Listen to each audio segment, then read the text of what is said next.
પુરુષોત્તમ પ્રેમથી પધારજો રે લોલ. હે પુરુષોત્તમ પ્રેમથી પધારજો રે લોલ. પુરુષોત્તમ પ્રેમથી પધારજો રે લોલ. હે પુરુષોત્તમ પ્રેમથી પધારજો રે લોલ. જય હો.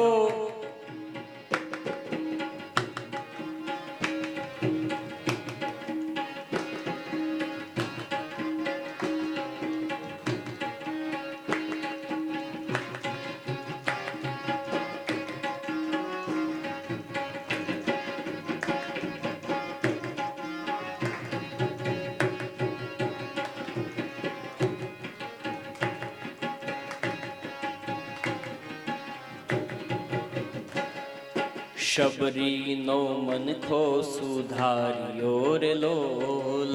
શબરીનો મનખો સુધાર્યો રે લોલ. તમે શબરીનો મનખો સુધાર્યો રે લોલ. તમે શબરીનો મનખો સુધાર્યો રે લોલ. એના એઠા ખાધા છે બોર મારા વાલા. એઠા ખાધા છે બોર મારા વાલા.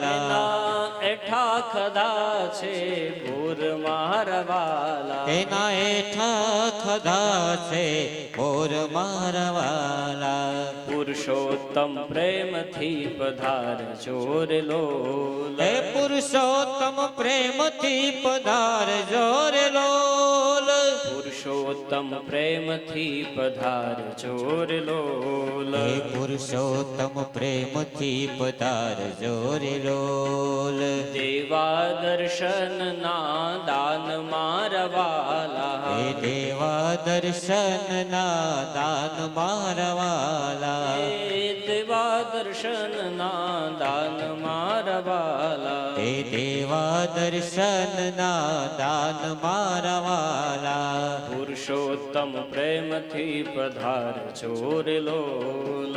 પુરુષોત્તમ પ્રેમથી પધારજો રે લોલ. તમે તો દ્વારકાધીશ છો, ત્યાં તો 56 પ્રકારના અન્નકૂટ ભોગ આરવતા હો, પરંતુ અમારે ઘરે તો આટલું છે. રાબ છાશ ને રૂડો રોટલો રે લોલ. હે રાબ છાશ ને રૂડો રોટલો રે લોલ. રાબ છાશ ને રૂડો રોટલો રે લોલ. હે રાબ છાશ ને રૂડો રોટલો રે લોલ. તમે ભાવે જમો ભગવાન મારા વાલા. તમે ભાવે જમો ને ભગવાન મારા વાલા. પુરુષોત્તમ પ્રેમથી પધારજો રે લોલ. હે પુરુષોત્તમ પ્રેમથી પધારજો રે લોલ.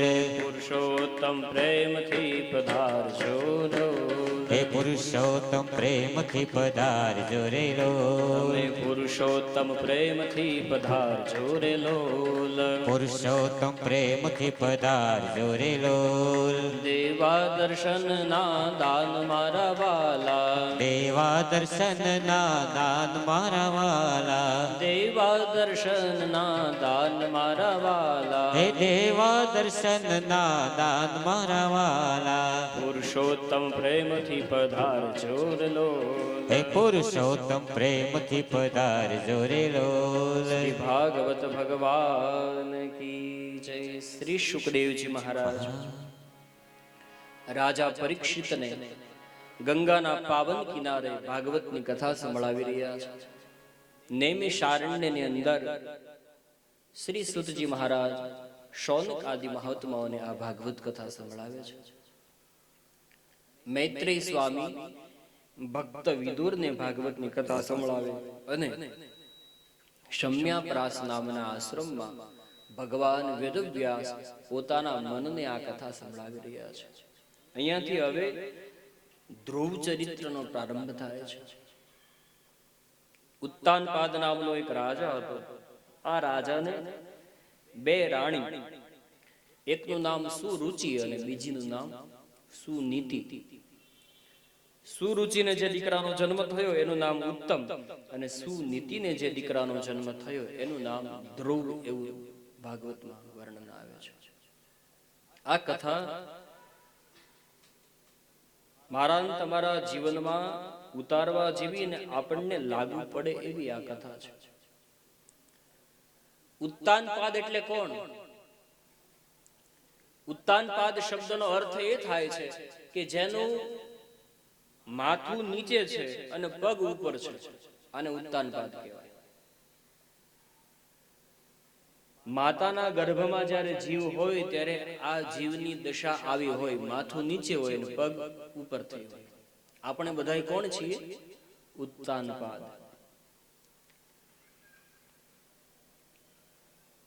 આ ઉત્તાનપાદ નામના રાજાને બે રાણી, એટલે કે આ જીવને પણ બે રાણી. એકનું નામ સુરુચિ છે અને બીજીનું નામ સુનીતિ છે. સુરુચિ એટલે કોણ? આ જીવને, આ ઉત્તાનપાદ રાજાને સુરુચિ રાણી વધારે ગમતી હતી અને સુનીતિ રાણી એ વધારે ગમતી નહોતી. આ જીવનું પણ એવું છે. સુરુચિ એટલે કોણ? આપણને ઘણા વ્યક્તિને બીજી બધી વસ્તુમાં જે રુચિ હોય, કોકને ભોજનમાં રુચિ હોય, કોકને કપડામાં રુચિ હોય, કોકને ફરવામાં રુચિ હોય. જીવને રુચિ વધારે પ્રિય લાગે, પણ જીવને બીજી રાણી વધારે ગમતી નથી. એ કઈ છે? નીતિ. આપણને છે ને નીતિનો વધારે આપણે સ્વીકાર કરતા નથી. બીજા જીવ નીતિથી ચાલે છે. બળદને એમ નથી કેવું પડતું કે ભાઈ તું બળદ થા. કૂતરાને એમ નથી કેવું પડતું કે તું કૂતરો થા, કારણ કે એ એનું બરોબર પાત્ર નિભાવે છે. પણ માણસને એમ કેવું પડે કે ભાઈ તું માણસ થા. શું કામ? પોતાનો નીતિ, પોતાનો જે ધર્મ હોય એ ચૂક્યો. સુરુચિને જે દીકરો આવે એનું નામ ઉત્તમ. આપણી રુચિ હોય એનું ફળ આપણને ઉત્તમ બહુ લાગશે, પણ એ ફળ લાંબો સમય ટકશે નહીં. અને જે નીતિને ફળ લાગશે ને એ ધ્રુવ, અને ધ્રુવ એટલે અવિચલ, સ્થિર. નીતિને જે ફળ આવે, હા, નીતિ માટે માણસને સંઘર્ષ ખૂબ કરવો પડે. સત્યને માર્ગે ચાલતા કદાચ એમાં થોડુંક સહન કરવું પડે, પરંતુ જે ફળ પ્રાપ્ત થશે એ સ્થિર ફળ હશે. અને કેવું ફળ કે જેની સપ્ત ઋષિઓ રોજ પ્રદક્ષિણા કરે. આવું સ્થિર અને અવિચલ ફળ, જેને દર્શન આપવા માટે થઈને ભગવાને સ્વયં આવવું પડે.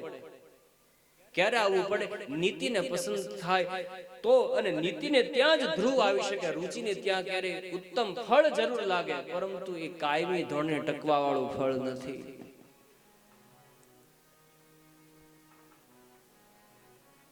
આપણે આ કથાને આપણી સાથે જોડવાની મને વધારે પડતી રુચિ છે, પરંતુ મારા જીવનમાં નીતિ કેટલી?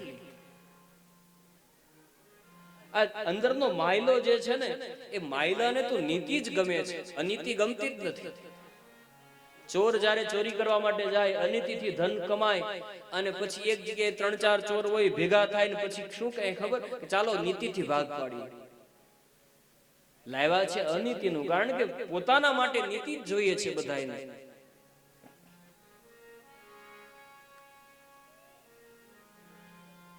એક વખતની ઘટના એવી બને છે, ઉત્તાનપાદ નામનો રાજા સભા ભરીને બેઠો હતો. એમાં ઉત્તમ પોતાના પિતાના ખોળામાં જઈને બેસે છે. આ દ્રશ્ય ધ્રુવે છે. ધ્રુવને એમ લાગ્યું, ચાલ હું પણ મારા પિતાના ખોળામાં જઈને બેસું. બાળકનો એવો સ્વભાવ હોય કે એક બાળક કરે એવું બીજું બાળક કરે. ધ્રુવ પોતાના પિતાના ખોળામાં બેસવા જાય છે, ત્યારે એની બીજી માં સુરુચિ એને અટકાવે છે. ક્યાં જાય છે? માં, હું મારા પિતાના ખોળામાં બેસવા જાઉં છું. કે ના, ન બેસી શકે.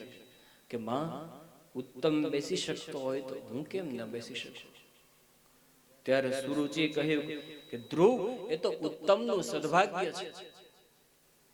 ત્યારે ધ્રુવે કહ્યું, માં, એ ભાગ્ય મેળવવા માટે શું કરવું જોઈએ? ત્યારે સુરુચિ કહેવા લાગ્યા કે ધ્રુવ, ભાગ્ય મેળવવા માટે પહેલા ભગવાનને મેળવવા જોઈએ. ભગવાન પ્રસન્ન થાય ત્યારે એવું માંગવું પડે કે સુરુચિ જેવી માને કુખે જન્મ થાય. હવે ભગવાન મળે પછી આવું માંગવાનું હોય? પણ ક્યારેક એવું બને કે આપણી નિંદા કરવા વાળા, આપણા દુશ્મનો જે હોય ને એ ક્યારેક અજાણતા પૂર્વક આપણને સાચો રસ્તો આપી દેતા હોય છે. ધ્રુવે પૂછ્યું, માં ભગવાન ક્યાં મળે? ત્યારે સુરુચિ કહેવા લાગી, ધ્રુવ, ભગવાનને મેળવવા માટે જંગલમાં જવું પડે, તપ કરવું પડે, ત્યારે ભગવાન મળે.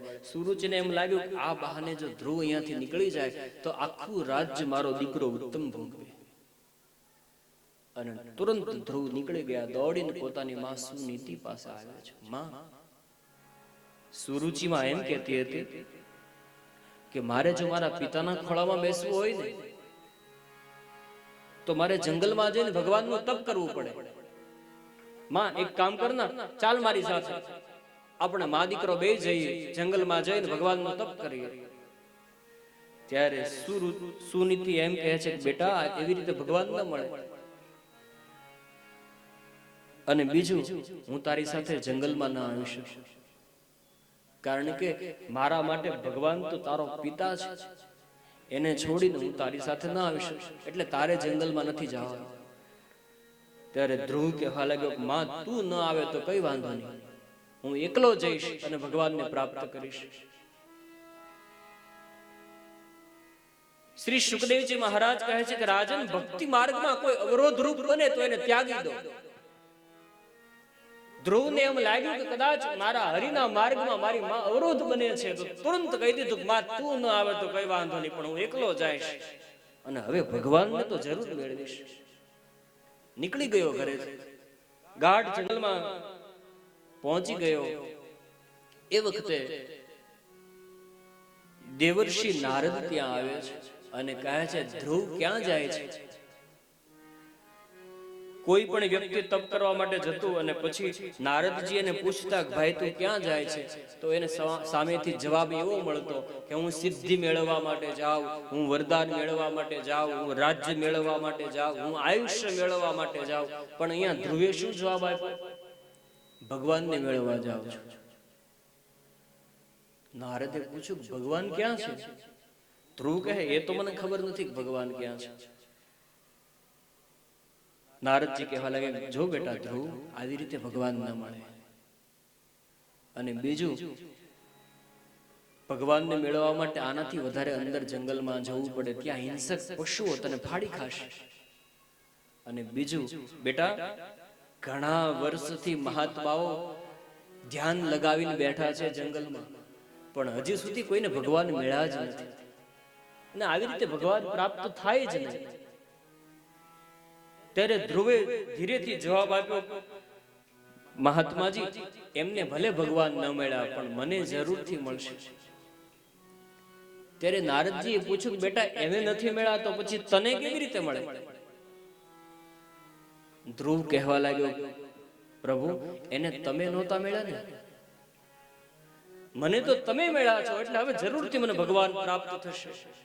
અને ધ્રુવની વાત સાંભળી નારદજીને રોમ રોમ પુલકિત થયું. નારાયણ નારાયણ સ્મરણ કરવા લાગ્યા, ધ્રુવની ઉપર હાથ મૂક્યો અને કહેવા લાગ્યા, બેટા, તારું કલ્યાણ થાય.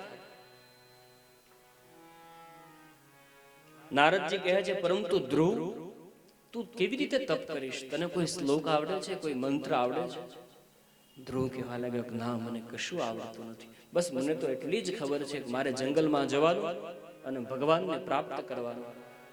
અને એ વખતે નારદજી ધ્રુવને ગુરુ મંત્ર આપે છે અને કહે છે, બેટા, ઓમ નમો ભગવતે વાસુદેવાય, આ મંત્રનો જપ કરજે, જરૂરથી ઠાકોરજી તને દર્શન આપવા માટે આવશે.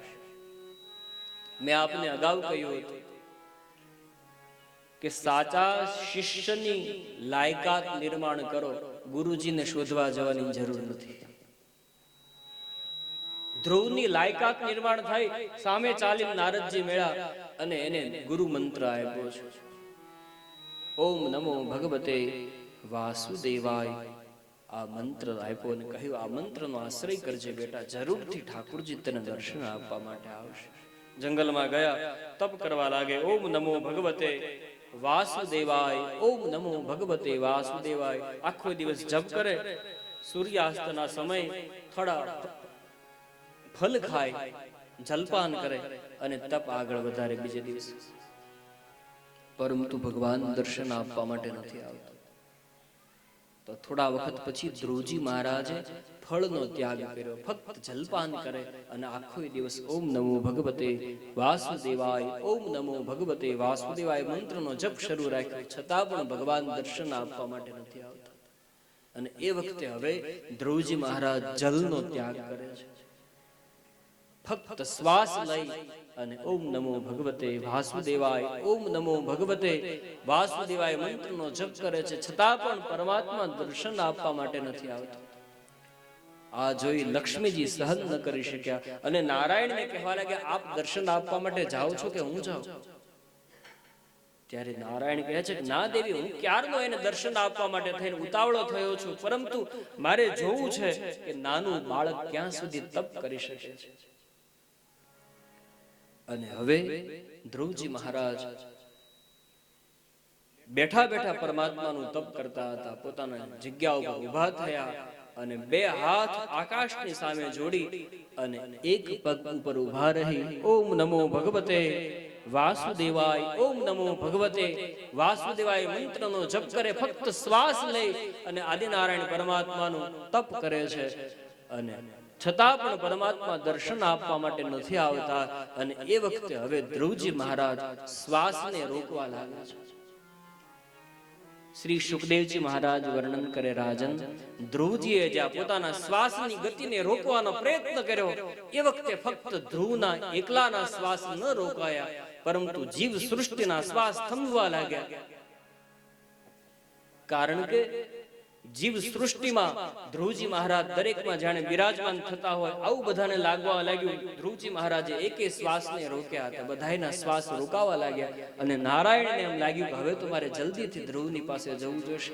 આંખ બંધ કરી ઓમ નમો ભગવતે વાસુદેવાય, ઓમ નમો ભગવતે વાસુદેવાય મંત્રનો જપ કરે છે. અને ત્યાં ગરુડગામી બની અને ભગવાન ગરુડ ઉપર સવાર થઈને ધ્રુવજીને દર્શન આપવા માટે આવ્યો છે. એ જીવાલા ગરુડે ચડીને ગોવિંદ આવજો, આવજો અંતરયામી.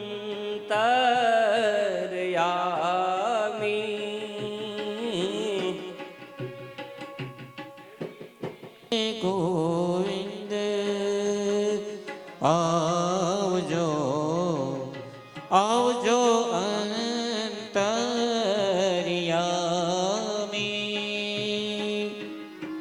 ભગતોના સંકટ તમે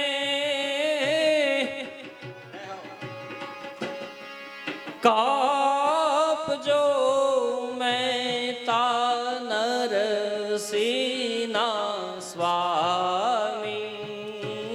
અખંડ રોજી હરિના હાથમાં, જીવાલા ગરુડે ચડીને ગોવિંદ આવજો. એ જીવાલા ગરુડે ચડીને ગોવિંદ આવજો. ભગવાન ગરુડગામી બની અને ધ્રુવજીને દર્શન આપવા માટે આવીને ઉભા રહ્યા. ધ્રુવને ખબર જ નથી કે ભગવાન આવીને ઉભા રહ્યા. તુરંત ભગવાને કહ્યું, બેટા ધ્રુવ, આંખ ખોલો. અને જ્યાં ધ્રુવે આંખ ખોલી ત્યાં હાથમાં શંખ ચક્ર સાથે આદિનારાયણ પરમાત્માનું દિવ્ય દર્શન થયું. રોમ રોમ પુલકિત થવા લાગ્યું. સ્તુતિ કરવી છે, ભગવાનના આગળ કંઈક બોલવું છે, કંઈક પ્રાર્થના કરવી છે, પરંતુ ઓમ નમો ભગવતે વાસુદેવાય આ સિવાય ધ્રુવજી મહારાજને કંઈ આવડતું જ નથી. શું બોલે? હોઠ ફફડવા લાગ્યા, પરંતુ મુખમાંથી કોઈ શબ્દ નીકળતો નથી. એ વખતે નારાયણ પોતાના ભક્તોનો ભાવ સમજી ગયા અને હાથમાં શંખ લઈને આવેલા.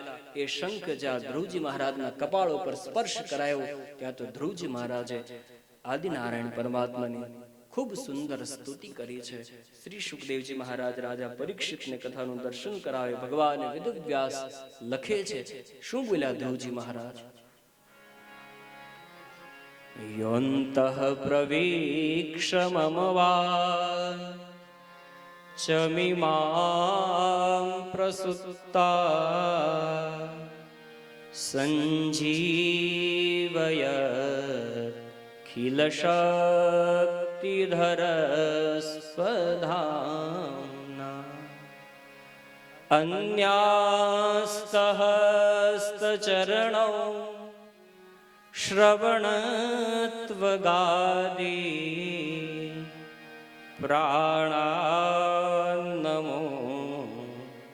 ભગવતે પુરુષાય તુભ્યં પ્રાણાન્નમો ભગવતે પુરુષાય તુભ્યં. ખૂબ સુંદર આદિનારાયણ પરમાત્માની ધ્રુવજી મહારાજ સ્તુતિ કરે છે. ધ્રુવજી મહારાજ પરમાત્માને કહે છે, જે નારાયણ દરેક જીવાત્મામાં રહેલી સૂતેલી વાણીને જાગૃત કરે છે, જે નારાયણ જીવ માત્રમાં નિવાસ કરે છે, જે નારાયણ આ સૃષ્ટિનું સર્જન કરે, જે નારાયણ આ સૃષ્ટિનું પાલન કરે, જે નારાયણ સમય આવે આ સૃષ્ટિનો લય કરે, એવા નારાયણને હું વારંવાર વંદન કરું છું. અને ધ્રુવજી મહારાજની સ્તુતિ સાંભળીને ભગવાન ખૂબ પ્રસન્ન થયા. ધ્રુવને કહે છે, ધ્રુવ બેટા માંગો, તમારે શું જોઈએ છે? ત્યારે ધ્રુવ કહે છે, પ્રભુ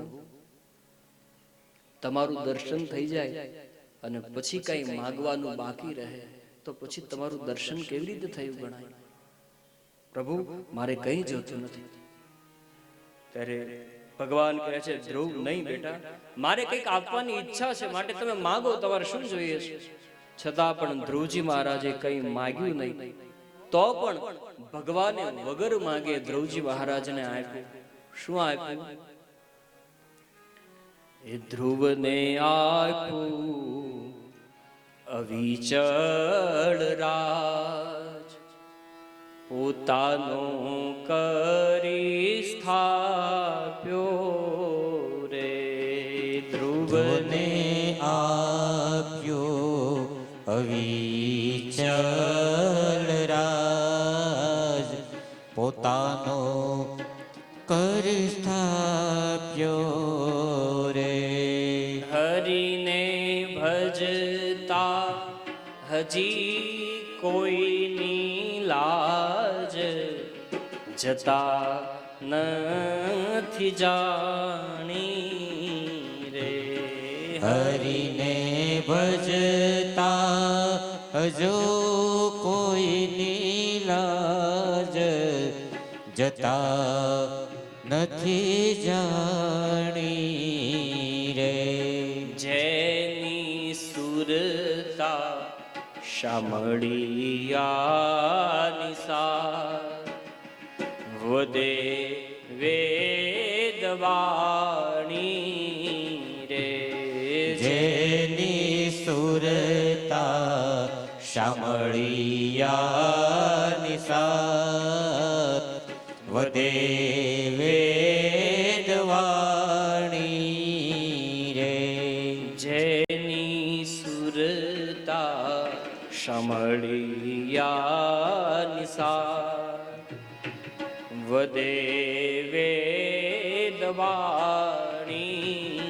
રે. જેની સુરતા શામળિયાને હાથ વધે વેદવાણી રે. જે ભગવાનનું ભજન કરે, જે ભગવાનનું નામ લે, એની ઇજ્જત ક્યારેય ભગવાન જવા દેતા નથી. ધ્રુવજી મહારાજને આશીર્વાદ આપતા કહ્યું, ધ્રુવ તમે ઘરે જશો, તમારા પિતા તમને ગાદી આપશે, 36,000 વર્ષ સુધી તમે રાજ્ય કરશો અને પછી પરમ પદને તમે પ્રાપ્ત કરશો. ધ્રુવજી મહારાજ ઘરે આવ્યા, સામે ચાલીને પિતાએ અને એની માતાએ એનું સ્વાગત કર્યું. એ વખતે ભાગવતમાં એવું લખ્યું છે કે ધ્રુવજી મહારાજ સૌ પ્રથમ પગે પોતાની માં સુરુચિને લાગે છે કે માં તારા હિસાબે મને ભગવાન મળ્યા. રામચંદ્ર ભગવાન જયારે 14 વર્ષ પછી અવધમાં પાછા આવ્યા ને, ત્યારે સૌ પ્રથમ વંદન એને કૈકેયીને કર્યા કે માં તારા હિસાબે મને આટલા ઋષિ મુનિઓના દર્શન થયા. ભગવાન રાઘવેન્દ્ર સરકારે જ્યારે, જો એક વસ્તુ હંમેશા યાદ રાખજો, ક્યારેય જીવનમાં કોઈને અપયશ ના આપશો. જે કઈ માણસ પાપ પુણ્ય સુખ દુઃખનો અનુભવ કરે એ જીવાત્મા પોતાના કર્મને લીધે કદાચ દુઃખનો અનુભવ કરતો હોય, એ વખતે મનને કાબુમાં રાખજો. કોઈને અપયશ ના આપશો. ભગવાન રાઘવેન્દ્ર સરકારને કોઈ એમ પૂછતું કે તમને તમારા પિતાએ વનમાં મોકલી દીધા, ત્યારે ભગવાન ના પાડતા, ના, તમને કોણે કીધું આવું? બોલે તો કે અવધનું રાજ્ય ખૂબ નાનું હતું અને મારા પિતાશ્રીને એમ લાગ્યું કે રામ તો મોટો છે, તો પછી આટલા નાના રાજ્યમાં કેવી રીતે એ રહેશે, એટલે મને આ જંગલનું રાજ મોટું કહેવાય ને, એટલે મને જંગલમાં મોકલ્યો છે. પિતા દિન હે મોહે કાનન રાજ, આવું રામચરિતમાનસમાં ગોસ્વામીજી લખ્યું છે. પિતા દિન હે મોહે કાનન રાજ, મને તો વનનું મારા બાપે રાજ આપ્યું. અવધનું રાજ તો ઘણું નાનું હતું. કોઈને જીવનમાં ક્યારેક અપયશ ના આપશો. નહીતર આપણા જીવનમાં આવી ઘટના બને અને કોઈ આપણને જરાક એમ પૂછે કે તમારા ઘરમાં તમારી મિલકતની વહેંચણી કરી, એમાં કંઈક આવું થયું, પછી જો આપણે આપણા ઘરના પડીકા ખોલ્યા ના આગળ, અરે ભાઈ વાત જવા દો ને, એમ કહીને 1 કલાક સુધી વાત કરી. શરૂઆત ક્યાંથી કરી એ વાત જવા દે.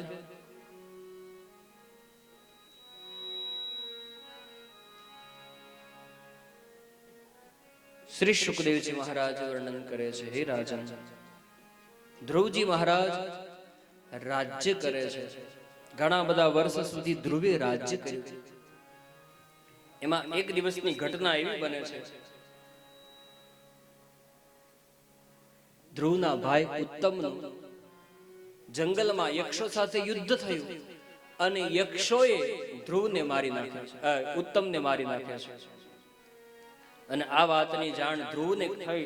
ધ્રુવ પોતાના ભાઈનો બદલો લેવા માટે જંગલમાં જઈ ઘણા બધા યક્ષોને મારે છે. એ વખતે મનુ મહારાજ પ્રસન્ન થયા અને કહેવા લાગ્યા, ધ્રુવ, તમે આ શું કરો છો? તમને ભગવાનની પ્રાપ્તિ થઈ અને આવી રીતે યક્ષોનો તમે સંહાર કરો છો? ત્યારે ધ્રુવજી કહેવા લાગ્યા, પરંતુ દાદાજી, એણે મારા ભાઈને મારી નાખ્યો. ત્યારે મનુ મહારાજ કહે છે, ધ્રુવ બેટા, કોઈ કોઈને મારી શકતો નથી અને કોઈ કોઈને જીવાડી શકતો નથી. તમારા ભાઈ ઉત્તમનું આયુષ્ય પૂર્ણ થયું હશે, એટલા માટે યક્ષો તો ફક્ત નિમિત્ત બન્યા છે. આવી રીતે તમને ભગવાન પ્રાપ્ત થયા હોય અને તમે બીજા યક્ષોને મારો, એ તમને શોભા નથી આપતું. ધ્રુવજી મહારાજને અટકાવ્યા અને હવે ધ્રુવજી મહારાજ પુનઃ પોતાનું રાજ્ય કરે.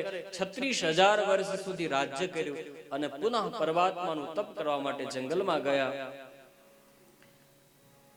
ગંગાજીના પાવન કિનારા ઉપર બેસી અને ધ્રુવજી મહારાજ ભગવાનનું તપ કરે છે. ગંગાજીનો અવાજ ખળખળ ખળખળ વહેતો હતો. ધ્રુવજી મહારાજ ઉભા થઈને બીજે જવાની તૈયારી કરે. એ વખતે ભગવતી ભાગીરથી પ્રસન્ન થયા અને ધ્રુવજી મહારાજને કહેવા લાગ્યા, ધ્રુવ, ક્યાં જાઓ છો? ધ્રુવ કહે છે કે માં, હું તમારા કિનારા ઉપર બેસીને ભગવાનનું તપ કરું છું, પરંતુ તમારા વહેવાનો એટલો બધો અવાજ આવે છે, મારા તપમાં વિક્ષેપ થાય છે, એટલા માટે હું માં જંગલમાં જઈને તપ કરીશ. ત્યારે ગંગાજી કહેવા લાગ્યા કે ના જાઓ ભક્તરાજ, તમારા જેવા ભક્તો મારા કિનારે બેઠા હશે તો મારું મહત્વ વધશે, માટે આપ અહીંયા બેસીને તપ કરો, હું મારા પ્રવાહને શાંત કરી દઈશ. અને આજે પણ તમે દર્શન કરવા માટે જજો. ઋષિકેશ પાસે ધ્રુવજીનો આશ્રમ છે. આગળથી ગંગાનો ખળખળ ખળખળ વહેતો અવાજ આવે, પરંતુ જ્યાં ધ્રુવજી મહારાજનો આશ્રમ આવે એટલે તુરંત અવાજ શાંત થઈ જાય. અને જેવો ધ્રુવજી મહારાજનો આશ્રમ પૂર્ણ થાય એટલે પુનઃ પાછી ખળખળ ખળખળ વહેતી ગંગા આગળ વધે. ધ્રુવજીના કહેવાથી માં ભગવતીએ પોતાના પ્રવાહને શાંત કરી દીધો. ધ્રુવજી મહારાજ તપ કરે છે અને ધ્રુવજી મહારાજનું તપ પૂર્ણ થતા ભગવાનનું દિવ્ય વિમાન એને લેવા માટે આવ્યું. ભગવાનના પાર્ષદો આવ્યા, ધ્રુવજી મહારાજને વંદન કરે છે, તમારા માટે ભગવાને વિમાન મોકલ્યું છે, આપ સ્વીકાર કરો. ધ્રુવજી મહારાજ વિમાનમાં બેસવા માટે આગળ વધે એ વખતે કાળ આવીને ઉભો રહ્યો, હાથ જોડીને કે પ્રભુ મારો સ્વીકાર કર્યા વિના ભગવાનની પાસે કેવી રીતે જઈ શકાશે? કૃપા કરીને મારો સ્વીકાર કરો. ત્યારે ધ્રુવજી મહારાજ કાળના ઉપર પગ દઈને ભગવાનના વિમાનમાં બેસે છે. આગળ વિમાન ચાલવા લાગ્યું. એમાં ઘટના એવી બને, એકાએક ધ્રુવજી મહારાજ રડવા લાગ્યા છે. ત્યારે ભગવાનના પાર્ષદો કહે છે, ધ્રુવ તમે ભગવાનના ધામમાં જાઓ છો અને તમે રડો છો શું કામ? ત્યારે ધ્રુવજી કહે છે, મને જેને જન્મ આપ્યો એ મારી માની મને યાદ આવી કે હું તો અત્યારે ભગવાનના ધામમાં જાઉં છું, પરંતુ મારી માં અત્યારે ક્યાં હશે? ત્યારે ભગવાનના પાર્ષદો કહે છે, ધન્ય છે ધ્રુવજી તમને, તમારા જેવા ભક્તને જે જન્મ આપે ને એ જનેતાનો તો કોટી કોટી વંદન છે. ધ્રુવજી મહારાજ આગળના વિમાનમાં જુઓ, તમારી માતાજી જઈ રહ્યા છે. અને આગળના વિમાનમાં ધ્રુવજી મહારાજે દ્રષ્ટિ કરી તો પોતાની માં સુનીતિ જઈ રહ્યા હતા. પોતાની માને વારંવાર વંદન કરી અને ધ્રુવજી મહારાજ ભગવાનના ધામમાં જાય. ભગવાન એને અવિચલ પદની પ્રાપ્તિ કરાવે અને જેની સપ્ત ઋષિઓ આજે પણ પ્રદક્ષિણા કરે છે. ધ્રુવજી મહારાજની દિવ્ય કથા પછી અંગ નામના રાજાની કથાનું દર્શન આવે. અંગ નામના રાજાની કથાનું દર્શન કરીએ તે પૂર્વે આજે એકાદશી છે, એટલા માટે ભગવાન શ્રી હરિનું સ્મરણ કરી લઈએ. એકાદશી રહ્યા છો તમે? હમણાં ફાફડી તો ખાધી? બાકી છે. આજે એકાદશી છે. એકાદશી આપણે જે કરીએ છીએ, આ એકાદશીની કથાનું દર્શન પણ ભાગવતજીમાં આવે છે. 9મા સ્કંદમાં પૂર્ણ થતા 9મા સ્કંદમાં મર્યાદા લીલામાં અમરીશ મહારાજની એકાદશીનું કથાનું દર્શન આવે છે. અમરીશ મહારાજ કેવી રીતે એકાદશી કરતા? દશમીને સાંજે રાત્રે 12 વાગ્યા પછી જલનો પણ ત્યાગ કરે. એકાદશીના દિવસે આખો દિવસ જલપાન પણ ન કરે. અને દ્વાદશી એટલે કે 12ના દિવસે બપોરના સમયે એક બ્રાહ્મણને જમાડીને પછી જમતા. અમરીશ મહારાજ જેવી રીતે એકાદશી કરતા અને આપણે એકાદશી કરીએ એમાં ઘીમાં અને ઘાસલેટમાં જેટલો ફરક હોય ને એટલો ફરક છે. આપણે એકાદશી એટલે એને આપણે શું કહીએ? 11 ગુજરાતીમાં શું કહીએ? 11 એટલે 11 રસ. 11 પ્રકારના રસ આપણે ભેગા કરીએ ત્યારે આપણે 11 પૂરી થાય. કેટલું ફરાળ કરીએ છીએ. એક સંતના મુખે મેં એવું સાંભળ્યું કે એક પતિ પત્ની હતા, એને એકાદશી કરી અને દીકરો સ્કૂલે ગયો. ગામમાં સ્કૂલ એટલે રિશેષ પડે ને ત્યારે ગામડામાં છોકરા પાછા ઘરે આવે. અત્યારે તો ડબ્બા લઈને જાય, પણ પહેલા ગામડામાં એવું હતું રિશેષ પડે નજીક જ હોય એટલે ઘરે આવીને પાણી પીને જતો રહે, નાસ્તો કરીને જતો રહે. આવું એટલે છોકરો બપોરના સમયે ઘરે આવ્યો એટલે કીધું મમ્મી મને ભૂખ લાગી છે, ચાલ આવ. તો મા બાપ જે જમતા હતા એમાં જમવા મળ્યો. ત્યારે મા બાપે કીધું કે ના, આ નહીં, આ તો અમારે 11 છે ને એટલે અમે ફરાળ કરીએ છીએ, તારા માટે રોટલી શાક બધું રાખ્યું છે, તને આપું. એટલે છોકરાએ રોટલી શાક જે કાંઈ હતું એ બધું જમી લીધું અને પછી જતા જતા એટલું કહેતો ગયો કે મમ્મી આવતી એકાદશી આવે ને ત્યારે તું મને જરા કહેજે, મારે પણ રહેવું છે, કારણ કે આ થાળીમાં બધું ફરાળ જોયું. આનો શું અર્થ છે? એના કરતા ભગવાનનું ભજન કરો ને, અને કાં રહો તો નિષ્ઠાપૂર્વક કરો. શિંગોડાનો શીરો કીધો રાજગરાની પૂરી. શિંગોડાનો શીરો કીધો રાજગરાની પૂરી. 4-5 ડઝન મેં કેળા રે ખાધા, 4-5 ડઝન મેં કેળા રે ખાધા, તોય ન આવી સબૂરી. મેં કાંઈ ખાધું નથી રે મેં કાંઈ આપણે એમ કે કઈ ખાધું તો ના ના, આજે કઈ હોય, આજે તો એકાદશી, કચોરી ખાતા હોય તો ફરાળી કચોરી આવે છે. અમારે સુરેન્દ્રનગરની કથામાં પેલા સમોસા આવ્યા ત્યારે મેં કીધું બેન આ એકાદશી, મને કે એના જ છે. મને એમ કે બે મિક્સ કેમ થઈ ગયું, ફરાળની થાળીમાં સમોસા આવ્યા ત્યારે એને કીધું આ સમોસા ફરાળી સમોસા છે. હવે તારે સમોસા જો ખાવા હતા તને કોઈ સોગંદ દીધા હતા તું એકાદશી? આપણે શું કરીએ, રોટલી ન ખાવાની હોય એની જગ્યાએ હવે એવી સ્વામિનારાયણ રોટલી નીકળી છે. એમ કે સ્વામિનારાયણ ઉપર લખેલું હોય સ્વામિનારાયણ ફરાળી લોટ, એની બિલકુલ ઘઉંના લોટ જેવી લોટલી બને. એટલે એની જગ્યાએ ઘઉંના રોટની જગ્યાએ પેલી રોટલી, એટલે થઈ ગયું સરખું. પછી શાક ખાતા હોય એની જગ્યાએ બટેકા તો ખવાય જ, એ તો ફરાળી, એટલે એ થઈ ગયું. અને પછી એસેસરીઝમાં બીજું ભળે, એમાં વેફર. આપણે તો પાછા એ ઉનાળો આવે ને બટેકા બેનું શોધવા લાગે, આમથી તે બટેકા તમે લઈ આવ્યા, અરે મેં તો વેફરી કરી નાખી. હે ત્યારે પેલી બેનને એમ થઈ જાય કે હું આખી ટ્રેન ચૂકી ગઈ ને એવો એને ભાવ થાય. તમે વેફર કરી નાખી, બટેકા ક્યાંથી લાવ્યા? મોચીની દુકાનેથી. બટેકા જ્યાં મળતા હોય ત્યાંથી લાવ્યો, પછી ક્યાંથી લાવે? બટેકા ક્યાંથી લાવ્યા હતા ત્યાંથી શરૂઆત. પેલો એમ કે હું આ જગ્યાએથી બટેકા લાવ્યો, શું ભાવના છે? અને પછી બેન સવારમાં વહેલા ઉતરે, વહેલા મોઢું થઈને તરત બટેકા લઈ આવે ને પછી જે બટેકાની ઉપર કરે છે, કેટલું ફરાળ કરીએ, વધારે કરીએ ફરાળ, પછી પેટ થાય ધરાળ અને કથામાં થાય ઉલાળ. કારણ કે પછી થાંભલીનો ટેકો મળી ગયો હોય અને ઉપર પંખો શરૂ હોય, પછી તો બાજુવાળો ઈશારો કરે જાગ, પ્રસાદનો ટાઈમ થયો, આરતી પૂરી થઈ, ત્યારે પેલો જાગે. ઉપવાસ શબ્દનો અર્થ સમજવા જેવો છે. ઉપ યાની નજીક, પરમાત્માની નજીક વાસ કરવો એટલે ઉપવાસ.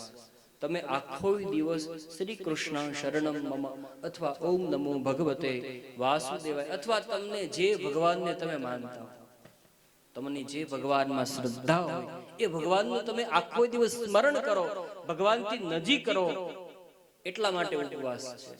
અને વૈજ્ઞાનિકો એમ કહે છે કે 8 દિવસે અથવા 15 દિવસે આપણા જઠરને આરામ મળે, એટલા માટે 8 દિવસે અથવા 15 દિવસે એક વખત ભૂખ્યું રહેવાથી આપણું જઠર જે છે એ સારી રીતે કામ કરે. પણ આપણે બને છે એવું કે 11ના દિવસે તો જઠરને વધારે કામે લગાડી દઈએ, પછી બહુ ભૂખ્યું ન રહી શકાતું હોય તો ખાવું કઈ ના નથી.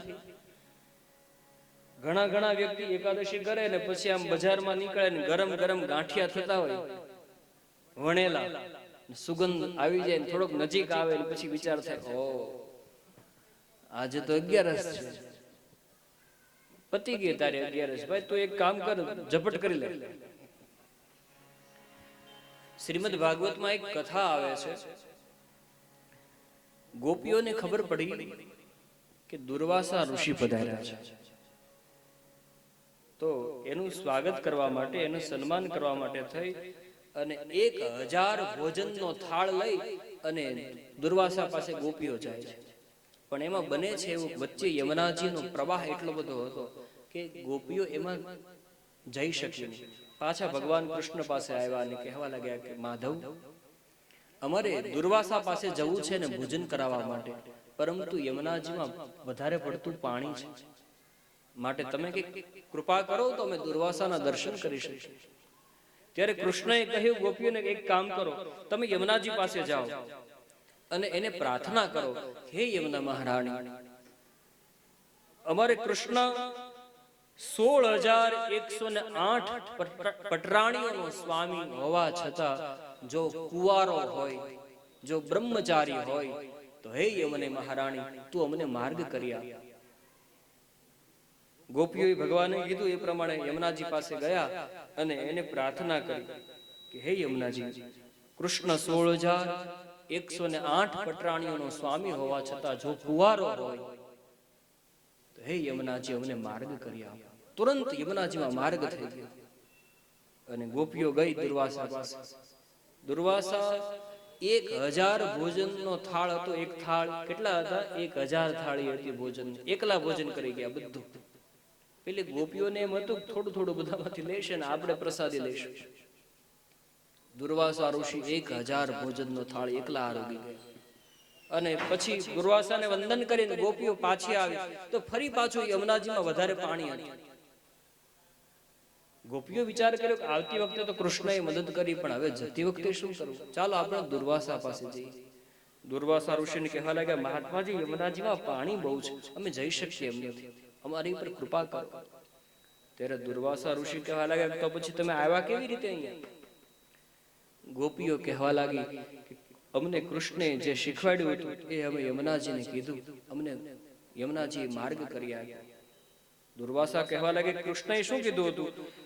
ગોપીઓ કહેવા લાગી કે એને એવું કીધું હતું કે હે યમુનાજી, અમારો કૃષ્ણ 16,108 પટરાણીઓનો સ્વામી હોવા છતાં જો કુંવારો હોય તો માર્ગ કરી આપો. આમ અમે કીધું, તુરંત યમુનાજીમાં રસ્તો થઈ ગયો. દુર્વાસા કહેવા લાગ્યા, તો પછી એક કામ કરો, જાવ યમુનાજી પાસે અને કહો એને કે દુર્વાસા ઋષિ 1000 ભોજનનો થાળ આરોગી ગયા પછી પણ જો ઉપવાસી હોય તો હે યમુનાજી અમને માર્ગ કરી આપો. અને ગોપીઓ યમુનાજી પાસે આવી એને પ્રાર્થના કરીને કીધું કે હે યમુનાજી, દુર્વાસા ઋષિ 1000 ભોજનનો થાળ એકલા આરોગી ગયા છતાં પણ જો એ ઉપવાસી હોય તો અમને માર્ગ કરી આપો. તુરંત યમુનાજીમાં માર્ગ થયો અને હવે ગોપીઓ વધારે મૂંઝાય કે આ શું? તુરંત કૃષ્ણ પાસે જઈને પ્રાર્થના કરી કે હે માધવ, 16,108 પટરાણીઓનો સ્વામી છતાં તું એમ કે હું કુંવારો અને અમારી આંખની સામે દુર્વાસા 1000 ભોજનનો થાળ આરોગી ગયા પછી પણ દુર્વાસા એમ કહે કે હું ઉપવાસી, અને આટલું કહેવાથી યમુનાજી માર્ગ કરી આપ્યા, આવું કેમ? ત્યારે કૃષ્ણ કહેવા લાગ્યા કે દુર્વાસા ઋષિએ 1000 ભોજનના થાળ આરોગી ગયા હોવા છતાં પણ એ ઉપવાસી એટલા માટે છે કે એનું શરીરે ભોજન કર્યું હતું પરંતુ મન ઉપવાસી છે.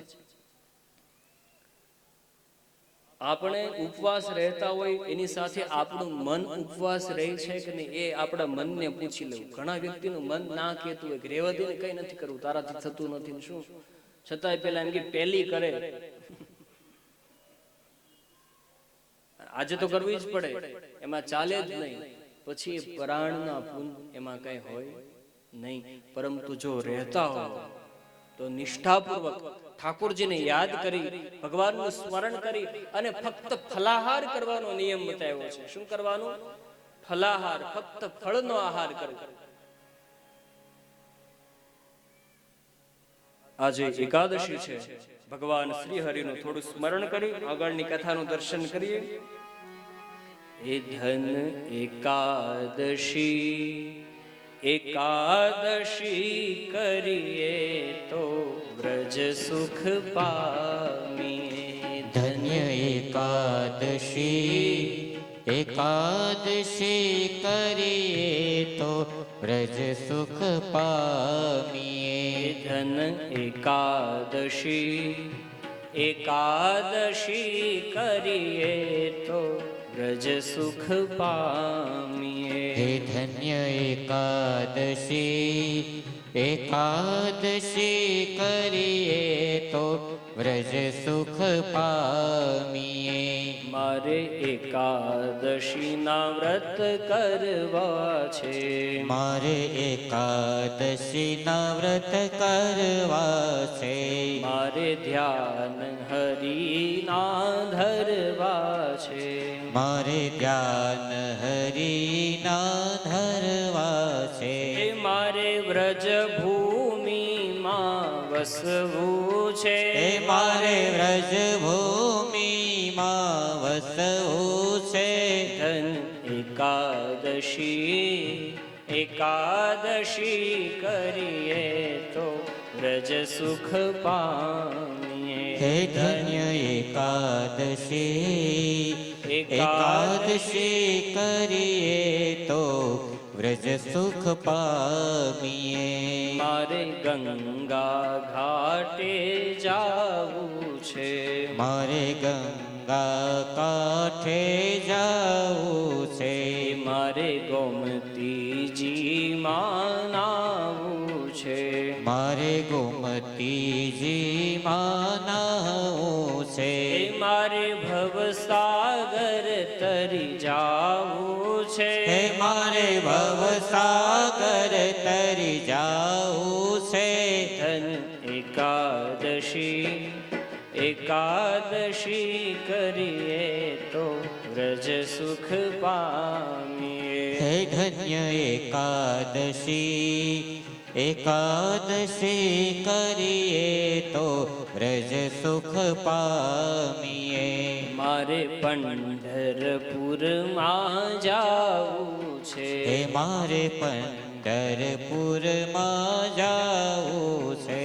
મારે ચંદ્રભાગામાં નાવું છે, હે મારે ચંદ્રભાગામાં નાવું છે.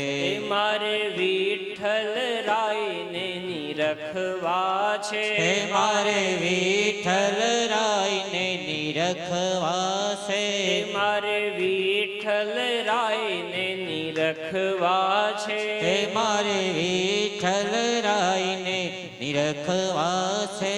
ધન્ય એકાદશી, એકાદશી કરીએ તો વ્રજ સુખ પામીએ. હે ધન્ય એકાદશી, એકાદશી કરીએ તો વ્રજ સુખ પામીએ. મારે દ્વારિકાપુરીમાં જાવું છે, મારે દ્વારિકાપુરીમાં જાવું છે. મારે ગોમતીજી માં નાવું છે, મારે ગોમતીજી માં નાવું છે. મારે રણ છોડ રાયને નિરખવા છે, હે મારે રણ છોડ રાયને નિરખવા છે. મારે રણ છોડ રાયને નિરખવા છે, હે મારે રણ છોડ રાયને નિરખવા છે. ધન એકાદશી, એકાદશી કરીએ તો વ્રજ સુખ પામીએ. ધન્ય એકાદશી, એકાદશી કરીએ તો વ્રજ સુખ પામીએ. જેણે એકાદશીના વ્રત કીધા છે, જેણે એકાદશીના વ્રત કીધા છે. એના ચાર પદાર્થ સીધા છે, તેના ચાર ધર્મ, અર્થ, કામ અને પદાર્થ મોક્ષ. સીધા છે. એના ચાર પદાર્થ સીધા છે, તેના ચાર પદાર્થ સીધા છે. તેણે પ્રભુએ પોતાના કરી લીધા છે, તેને પ્રભુએ પોતાના કરી લીધા છે. ધન એકાદશી, એકાદશી કરીએ તો વ્રજ સુખ પામીએ. ધન્ય એકાદશી, એકાદશી કરીએ તો વ્રજ સુખ પામીએ. કોઈ 12 માસ કરે એકાદશી, કોઈ 12 માસ કરે એકાદશી. એના અંતર વસે અવિનાશી, તેના અંતર વસે અવિનાશી. એના કરશે તો જાશે હાથ ઘસી, એના કરશે તો જાશે હાથ ઘસી. ધન એકાદશી, એકાદશી કરીએ તો વ્રજ સુખ પામીએ. હે ધન્ય એકાદશી, એકાદશી કરીએ તો વ્રજ સુખ પામીએ. ધન્ય એકાદશી, એકાદશી કરીએ તો વ્રજ સુખ પામીએ. હે ધન્ય એકાદશી, એકાદશી કરીએ તો વ્રજ સુખ પામીએ. દ્વારિકા દેશ કી જય. આપણે ત્યાં ઉપવાસનું ખૂબ મહત્વ છે. આટલા બધા ઋષિ મુનિઓએ તપ દ્વારા પરમાત્માની પ્રાપ્તિ કરેલી છે. તમે કરતા હો નિષ્ઠાપૂર્વક તો તમને બધા ભગવાનનું સ્વરૂપ છો આમ માનીને વ્યાસપીઠ ઉપરથી વંદન કરું છું.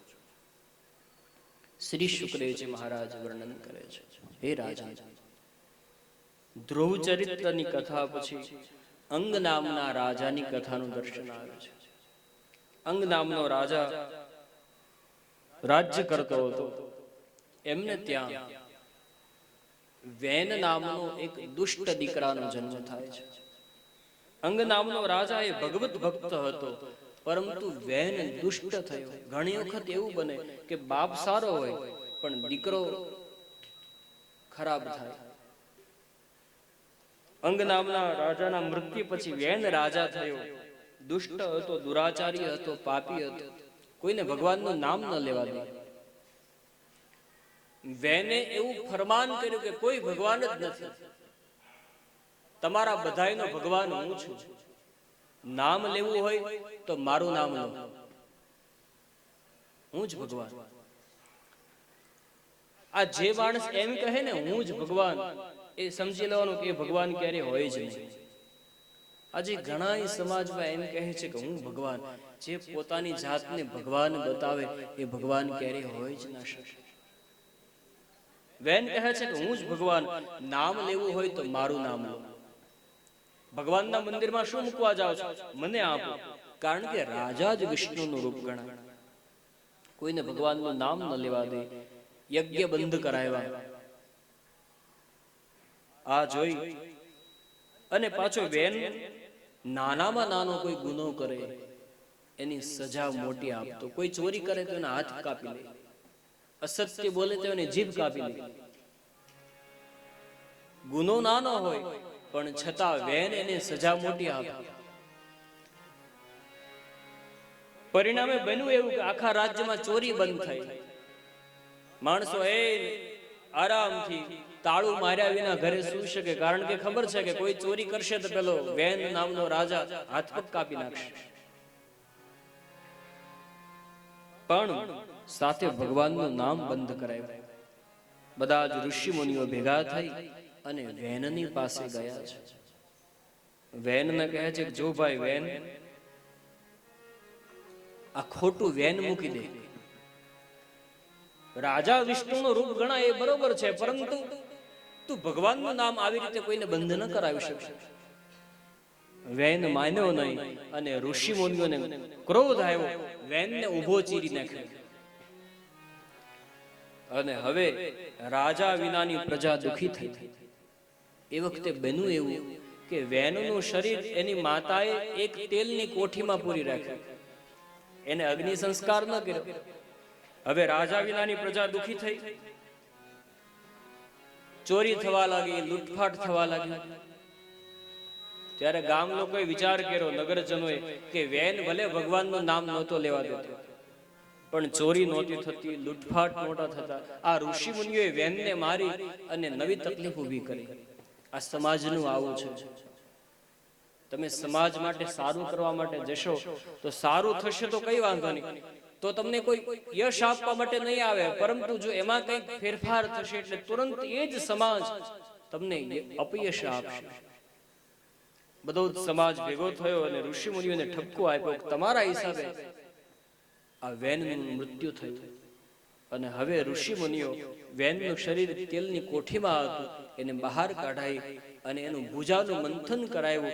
તો એમાંથી ભગવાન પૃથુનું પ્રાગટ્ય થયું, પૃથુ મહારાજનું પ્રાગટ્ય થયું. રાજાની જરૂર હતી, એટલા માટે ભુજાનું મંથન કરાયું, પૃથુકકરણ કર્યું અને એક શરીર બહાર નીકળ્યું. એનું નામ પૃથુ આવે છે. દેવતાઓ દ્વારા, ઋષિ મુનિઓ દ્વારા ભાગવતજીની અંદર પૃથુ મહારાજનો જય જયકાર થાય છે. બોલ્ય શ્રી પૃથુ મહારાજ કી જય. આમ તો શાસ્ત્રમાં, આપણા પુરાણોમાં કોઈ પણ રાજાનો જય જયકાર કરવાનો મનાઈ કરી છે, પરંતુ બે રાજાનો જય જયકાર થાય છે. એક ભાગવતમાં પૃથુ મહારાજ, અને ભાગવત પૂર્ણ થશે ત્યારે પરીક્ષિત મહારાજનો જય જયકાર થાય છે. પૃથુ મહારાજ ભગવત ભક્ત રાજા થયા. પૃથુ મહારાજના રાજ્યમાં એક વખત એવું બને છે કે વરસાદ વરસતો જ નથી, દુષ્કાળ પડ્યો. ત્યારે પૃથુ મહારાજે મેઘને પ્રસન્ન કર્યો. પોતાના તપ દ્વારા, પોતાની શક્તિ દ્વારા, પોતાના સંતાનોને ઉપદેશ આપતા કહ્યું, આ શરીર તપ કરવા માટે છે. ઘણા બધા વર્ષ સુધી રાજ્ય કર્યું અને પછી પૃથુ મહારાજ ભગવાનનું તપ કરવા માટે જંગલમાં જતા રહ્યા. આ ભાગવતમાં વારંવાર એવી કથા આવે છે કે અમુક સમય થાય ને ત્યારે છોડીને નીકળી જાવ. કદાચ ઘર છોડીને ન નીકળી જાવ તો કઈ વાંધો નહીં, પરંતુ ઘરમાં વધારે પડતો ચંચુપાત ન કરવો. ઘણા વ્યક્તિને એવું થાય કે અમને પૂછ્યા વિના કઈ થવું જોઈએ નહીં, મૂકે જ નહીં, છેક સુધી જવાબદારી ન મૂકે. અને પોતાની વહુને એમ કે તને તો કઈ આવડતું જ નથી, એટલે પેલી કઈ કરે જ નહીં.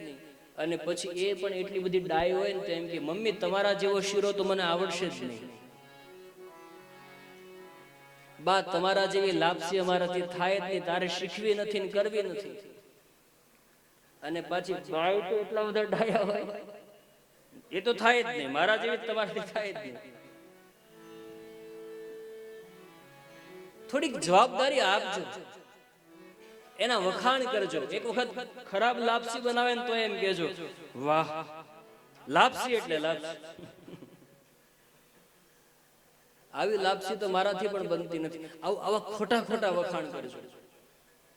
અને પૂજ્ય ભાઈશ્રી એમ કથામાં કહે છે કે તમારે તમારા વહુની સાથે સારી રીતે બને આવું તમે વિચાર કરતા હો તો તમારી વહુ સાંભળે એવી રીતે એના મા બાપના વખાણ કરજો. એટલે પછી જો તમારું આમ સીધું ગાડું ચાલે.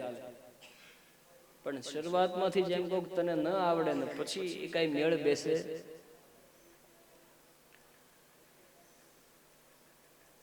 અહીંયા પૃથુ મહારાજ થોડો સમય થતા છોડીને નીકળી ગયા. છોડીને નીકળી જવું એટલે આપણે ક્યાંય જંગલમાં જવાની જરૂર નથી, પણ ઘરની જવાબદારીમાંથી થોડુંક મુક્ત બની અને ભગવાનનું નામ સ્મરણ કરજો, ભગવાનના નામનો આધાર લેજો.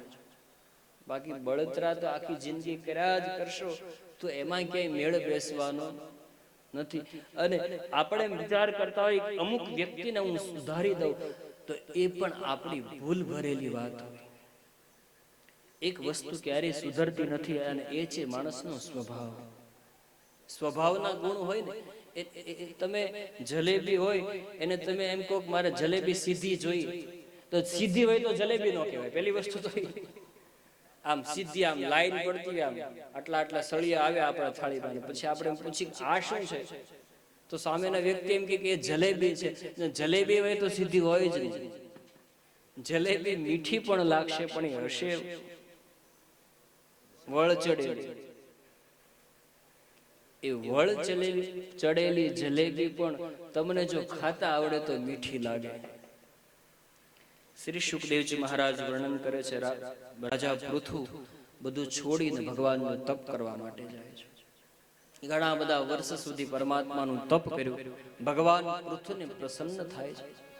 ભગવાન આવીને ઉભા રહ્યા, પૃથુને કહ્યું પૃથુ માગો, તમારે શું જોઈએ છે? અને એ વખતે પૃથુ જે માગે છે પહેલા તો ભગવાનને ના કહી દીધી પ્રભુ મારે કઈ જોતું જ નથી. ભગવાને ખૂબ આગ્રહ કર્યો ત્યારે પૃથુએ કહ્યું પ્રભુ આપવું જ હોય તો પછી મને 10,000 કાન આપો. કેટલા કાન માંગ્યા? 10,000 કાનનું દાન પૃથુએ ભગવાનની પાસે માંગ્યું. ત્યારે પૃથુ ને ભગવાન કહેવા લાગ્યા, પૃથુ 2 કાન આપ્યા એનાથી સંભળાતું નથી, બરોબર? કે તમે 10,000 કાન માંગો છો? તમે 10,000 કાન શું કામ માંગો છો? ત્યારે પૃથ્વીએ જવાબ આપ્યો, પ્રભુ સમજી વિચારીને 10,000 કાન એટલા માટે માંગુ છું કે 2 કાન હોય ને અને કોઈ ઋષિ કોઈ મહાત્મા તમારી કથા કહેતા હોય તો 2 કાનથી સાંભળું તો ધરાતો નથી. અને બીજું, કેટલા બધા મહાત્માઓ, કેટલા બધા ઋષિ મુનિઓ તમારી કથા કરતા હોય, બધી જગ્યાએ મારા 2 કાન રહે અને બધી જ કથા વહેતી વહેતી મારા કાન સુધી આવે, જેથી કરીને હું તમારી વધારે કથા સાંભળી શકું. એટલા માટે મને 10,000 કાનનું દાન આપ. મતલબ પરમાત્માની પાસે પૃથ્વીએ શ્રવણ ભક્તિનું વરદાન માંગ્યું. આ તમે જે કથા સાંભળો છો ને ઓનલાઈન, પોતાના ઘરે બેઠા બેઠા એક ભક્તિ કરી રહ્યા છો આ પુરુષોત્તમ માસમાં, અને એ છે શ્રવણ ભક્તિ. એટલા માટે ગોપીઓ કહે છે ગોપી ગીતમાં, તવ કથામૃતમ તપ્ત જીવનમ કવિભીરીડિતમ કલ્મષાપહા શ્રવણ મંગલમ શ્રીમદાતતં ભ્રુવિ ગૃણાન્તિ તે ભૂરિદા જના. હા ભ્રુવિ ગૃણાન્તિ તે ભૂરિદા જના. શ્રવણ મંગલમ શ્રીમદાતતમ. અહીંયા ભગવાન રાઘવેન્દ્ર સરકાર પણ શબરીને એમ કહે છે, પ્રથમ ભગતિ સંતન કર સંગા ઓર દૂસરી રતિ મમ કથા પ્રસંગા. મારી કથામાં જેને રસ જાગે, જેને રુચિ જાગે, એ શબરી આ બીજા નંબરની ભક્તિ છે, જેનું નામ છે શ્રવણ ભક્તિ. તમે જે અત્યારે કરી રહ્યા છો એ શ્રવણ ભક્તિ. કાન એને જ કહેવાય છે ભગવાનની કથા સાંભળે.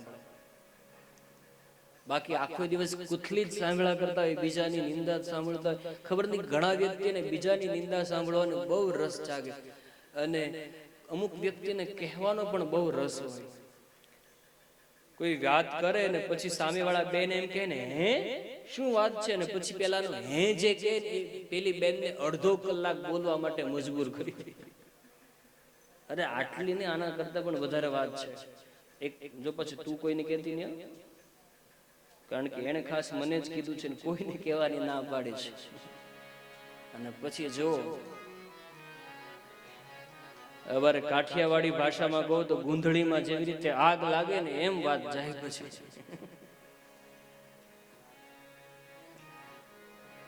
આ કાન જે છે ને કથા સાંભળે, ભગવાનનું નામ લે તો જ કાન સાચા છે. બાકી તો આ કાન કાન નથી. આખો દિવસ બીજાની નિંદા જ સાંભળ્યા કરતા હોય તો એ કાન કાન નથી. તો એ શું છે? એ સર્પ અને બિચ્છુને રહેવા માટેનું દર છે. જીન હરી કથા સુની નહીં કાના શ્રવણ રંધ્ર અહી ભવન સમાના. જીન હરી કથા શ્રુણી નહીં કાના શ્રવણ રંધ્ર તેરી પૂરી સમાના. જીન હરી કથા સુની નહીં કાના જીન હરી કથા સુની નહીં કાના શ્રવણ રંધ્ર અહી ભવન સમાના. શ્રવણ રંધ્ર અહી ભવન સમાના. શ્રી રામ જય રામ જય જય રામ. શ્રી રામ જય રામ જય જય રામ. શ્રી રામ જય રામ જય જય રામ. શ્રી રામ જય રામ જય જય રામ. जिन हरि कथा सुनी नहीं काना, શ્રવણ રંધ્ર અહીં ભવન સમાના. એ તો સાપ અને બિચ્છુનો રહેવા માટેનો દર છે. જેણે મારા ઠાકોરની, જેણે મારા રાઘવની કથા ન સાંભળી હોય, અને જે કાન કથા સાંભળે છે એ કાન કાન નથી પણ સમુદ્રને જેવા વિશાળ છે. રામચરિત માનસમાં ગોસ્વામી તુલસીદાસજી લખે છે, जिनके श्रवण समुद्र समाना, कथा तुम्हारी सुभग सरिनाना. जिनके श्रवण समुद्र समाना, कथा तुम्हारी सुभग सरिनाना. जिनके श्रवण સમુદ્ર સમાના, એ તો કાન સમુદ્રને જેવા વિશાળ છે. જેણે મારા પરમાત્માની કથા સાંભળી હોય, જેણે મારા પરમાત્માનું નામ કીર્તન સાંભળ્યું હોય, આ કાનની સાર્થકતા તો જ છે જો કથા સાંભળો તો. અહીંયા પૃથુ મહારાજે શ્રવણ ભક્તિનું વરદાન માંગ્યું. ત્યાર પછીની કથામાં અહીંયા ચોથો સ્કંદ પૂર્ણ થાય. પાંચમો સ્કંદ, જેનું નામ સ્થિતિ લીલા છે, સ્થિતિ લીલાનો પ્રારંભ થાય. શ્રી શુકદેવજી મહારાજ કથાનું દિવ્ય દર્શન કરાવતા કહે છે, હે રાજન, અહીંયા પાંચમા સ્કંદમાં જ્ઞાન પરમહંસ અને ભાગવત પરમહંસ મહાત્માની કથાનું દર્શન આવે છે. જ્ઞાન પરમહંસ ઋષભદેવજી મહારાજની કથાનું દર્શન આવે છે. પ્રિયવત નામના રાજાના વંશમાં ઋષભદેવજી મહારાજનું પ્રાગટ્ય થયું હતું. પ્રિયવતના ઘરે નાભી રાજા અને નાભી રાજાના ઘરે ઋષભદેવજી મહારાજનું પ્રાગટ્ય થયું હતું. આ ઋષભદેવજીએ ઘણા બધા વર્ષ સુધી રાજ્ય કરી, અને કથામાં એવું દર્શન આવે છે, જંગલમાં જઈ અને તપ કર્યું. એના તપનું એવું આકર્ષણ હતું, એનો તપનો એવો પ્રભાવ હતો, લોકો એનાથી નજીક આવવા લાગ્યા. એ વખતે ઋષભદેવજી મહારાજે જે વસ્ત્ર પહેરતા હતા એ વસ્ત્રનો ત્યાગ કરી દીધો. દિગંબર અવસ્થામાં રહે છતાં પણ એના તેજના આકર્ષાઈને લોકો નજીક આવતા હતા. એ વખતે ઋષભદેવજી મહારાજે જે જગ્યાએ બેસતા હતા ત્યાં જ મળમૂત્રનો ત્યાગ કરવા લાગ્યા છે. ત્યારે લોકોને એમ થયું કે આ તો કોઈ પાગલ છે, અને ભગવાનને પ્રાપ્ત કરવા માટે થઈ અને ઋષભદેવજીએ મુખમાં કાળો પથ્થર મૂકી અને તપ કર્યું પરમાત્માનું. અને એ ઋષભદેવજીનું આવું આકરું તપ જોઈ અને પરમાત્મા એને દર્શન આપવા માટે આવે છે. અને એ વૃષભદેવજી બીજા કોઈ નહીં પરંતુ જૈન ધર્મની અંદર જે 24 તીર્થંકરોની વાત આવે છે એમાંથી સૌથી પ્રથમ તીર્થંકર એટલે ભગવાન વૃષભદેવજી, અને 24મા તીર્થંકર એટલે ભગવાન મહાવીર સ્વામી. આપણે ત્યાં જેવી રીતે 24 અવતારો છે એવી રીતે ભગવાન જૈન ધર્મમાં, જૈન પરંપરામાં 24 પરમાત્માના અવતારોની કથાનું દર્શન આવે. એમાં સૌ પ્રથમ તીર્થંકર એ જે ભાગવતમાં 5મા સ્કંદમાં જેની કથા આવે છે એ વૃષભદેવજી મહારાજ આવે છે. અને વૃષભદેવજીનું તપ ને કારણે આજે જૈનમાં 28 જેવા તપની પરંપરા ચાલે છે. એવું આકરું તપ કરે એક વખત બેસી જાય પછી શરીરમાંથી પ્રાણ ન નીકળી જાય ત્યાં સુધી મુખમાં જલપાન પણ નથી કરતા. આવું આકરું તપની પરંપરા જ્યારથી ભગવાન વૃષભદેવજી આવું તપ કર્યું ત્યારથી જૈન ધર્મમાં આવું આકરું તપ. એને જૈન ધર્મમાં સંથારા ઉપર બેસી જાય પછી એક વખત સંથારો સીજી જાય ત્યાં સુધી એ સ્થાન છોડતા નથી, એ જગ્યાને છોડતા નથી. પરમાત્માનું સતત સ્મરણ કરે, ભગવાનનું નામ લઈ અને અન્ન જળનો ત્યાગ કરી દે. જેટલું જૈન ધર્મમાં તપ છે ને એટલું એક મુસ્લિમ ધર્મમાં પણ તપને વધારે મહત્વ આપે છે. રોજા કરે ને તો આખો દિવસ જલપાન ન કરે, જેમાં આપણે નિર્જળા એકાદશી કરીએ છીએ, એ એક દિવસ આવે પણ એક દિવસમાં તો કેટલું આપણે કરી નાખીએ. ખૂબ આકરું તપ ઋષભદેવજી મહારાજે જ્યારથી કર્યું ત્યારથી જૈન ધર્મમાં આવું તપની પરંપરા શરૂ થઈ અને ઋષભદેવજીને ત્યાં ભરતલાલજી મહારાજનું પ્રાગટ્ય થયું છે અને એ ભરતના નામ ઉપરથી આપણા દેશનું નામ ભારત એવું પડ્યું છે. ભાગવતમાં આપણે ત્યાં 3 ભરતની કથાનું દર્શન આવે છે. એક રામના ભાઈ ભરત, એક બીજો શકુંતલાનો દીકરો ભરત, એ વીર ભરત. એ ભરત ઋષિ એવી કથામાં દર્શન આવે છે કે કોઈ પર્વતની ટોચ ઉપર સિંહ ગર્જના કરતો હોય ત્યારે બાળ ભરત પોતાની માં શકુંતલાને એમ કહે કે માં, પેલો પર્વતની ટોચ ઉપર સિંહ ગર્જના કરે છે, એના મુખમાં કેટલા દાંત છે એ હું ગણી આવું. અને શકુંતલા એમ કે હા દીકરા જા, અને વીર ભરત જાય સિંહનું